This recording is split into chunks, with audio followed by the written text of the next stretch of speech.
মোটরসাইকেলের ওপর নতুন করে অগ্রিম আয়কর এআইটি আরোপের পরিকল্পনা করছে জাতীয় রাজস্ব বোর্ড এনবিআর। প্রস্তাব অনুযায়ী ১১০ সিসি পর্যন্ত মোটরসাইকেলের ক্ষেত্রে কোনো অগ্রিম আয়কর দিতে হবে না। এর বেশি সিসি হলে আনুপাতিক হারে অগ্রিম আয়কর দিতে হবে। এরই ধারাবাহিকতায় আগামী ২০২৬-২৭ অর্থ বছরের বাজেটে সিসি ভেদে মোটরসাইকেলের ওপর ২,০০০ টাকা থেকে ১০,০০০ টাকা অগ্রিম আয়কর আরোপ করা হতে পারে। বাংলাদেশের প্রথম 5D AI ইনভার্টার যুক্ত সর্বোচ্চ বিদ্যুৎ সাশ্রয়ী যমুনা এয়ার কন্ডিশনার।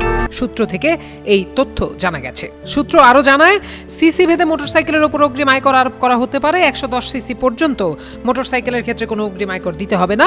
তবে ১১১ থেকে ১২৫ সিসি পর্যন্ত মোটরসাইকেলের ক্ষেত্রে বছরে কর ২,০০০ টাকা, ১২৬ থেকে ১৬৫ সিসি পর্যন্ত ৫,০০০ টাকা এবং ১৬৫ সিসির বেশি ক্ষমতা সম্পন্ন মোটরসাইকেলের জন্য প্রতি বছর ১০,০০০ টাকা অগ্রিম আয়কর দিতে হবে। বাংলাদেশ সড়ক পরিবহন কর্তৃপক্ষ বিআরটি এর সবশেষ হালনাগাদ তথ্য অনুযায়ী বর্তমানে দেশে নিবন্ধিত মোটরসাইকেলের সংখ্যা ৪৮,৭০,৭৮০। বিদ্যমান আয়কর আইন অনুযায়ী ব্যাটারি চালিত রিকশা ও মোটরসাইকেল মালিকরা অগ্রিম আয়কর রিটার্নের সঙ্গে সমন্বয় করতে পারবেন।